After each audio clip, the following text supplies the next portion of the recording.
Hey, what's up, gentlemen and ladies? Welcome to another Final Fantasy discussion, and today we're going to be talking about Final Fantasy XV. I know, shocker, considering that Uncovered was just last week.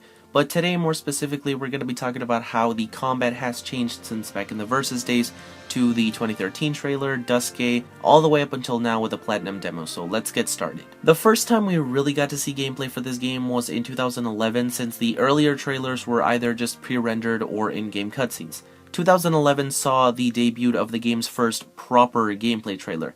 Back then, the game had something that looked almost identical to the Kingdom Hearts command menu from KH2. It even had the word command in the corner. It seems like your options were, like in KH, attack, magic, item, summon, and then the ability called X Arts, which they never really explained, although if you were to ask me, I think that they would be the old name for the techniques, like Drain Blade, Full Thrust, Tempest, Dragoon Jump, etc.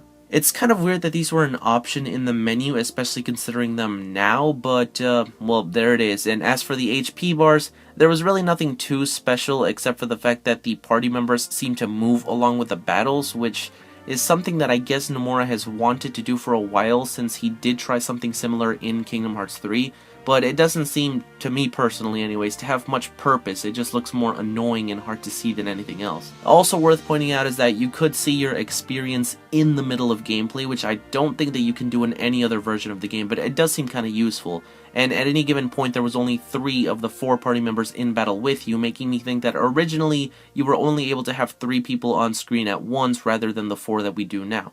And of course, we see that the player switches characters several times during the trailer, playing as Gladio, Ignis, and even Prompto, though the firearm mechanics don't seem to be too different from the ones that we have now. You still go into a third-person perspective and aim like you would in a game like Uncharted, and, well, yeah, that's pretty much all that I have to say for the 2011 gameplay. Now, the 2013 gameplay wasn't actually that much different from the original that we saw. For one, the characters' faces from the right side of the screen are completely gone, now back to a normal, more traditional Final Fantasy HP MP bars.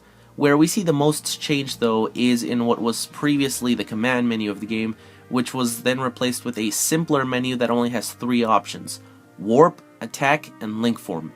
Now, attack is pretty obvious, but I did find it strange that warp was actually its own command. Like, you would think that it would be mapped to some kind of button and not be a full command, but I guess that's why they took it out. And as for the link form, I presume that it would be something similar to the link attack system that we have in the current build of Final Fantasy XV, where you can do a joint team attack with 1 or multiple party members.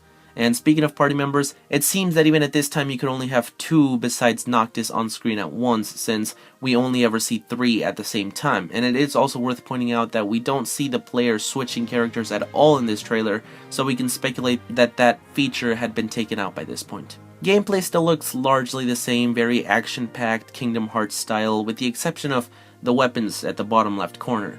This was the first time that we ever got to see a glimpse of how Noct's weapon switching would work, and it seems to be a set of 5 or so weapons that you could set and scroll between, as we do see Noctis do throughout the trailer.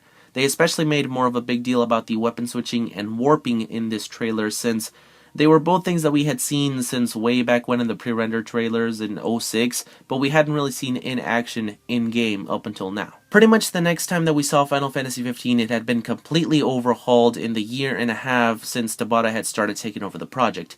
Many of you will recognize this build of the game as the one that we saw in episode Duscae, for those of you that got a chance to play that.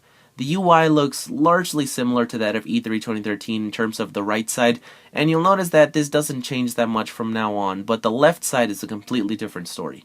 Obviously, the biggest change was that the weapon switching aspect was completely removed from this version and replaced with an automated one where you can customize your combo to automatically use specific weapons at specific points. The left side was mainly just replaced with the previously mentioned technique menu where you can scroll horizontally between your abilities and choose which one you want to use. This was also the first time that we ever got to see all 4 party members on screen at the same time, which was pretty cool, though one notable thing missing was magic.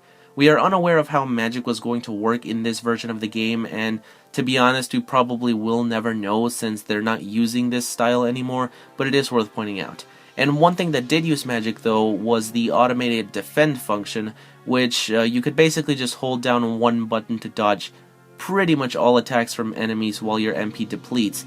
It was definitely a different system since previously we had only seen your traditional like dodges and things like that. However, due to fan outcry, Tabata did decide to change the system to an updated version of the older Versus system. He got rid of the automated weapon switching and gave control back to us.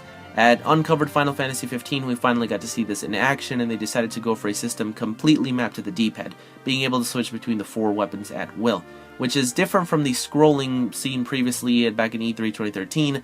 However, in the Platinum demo, we didn't see how they were going to incorporate the techniques into this version, if they are going to at all, since those were previously mapped to the D-pad, which now takes up the weapons.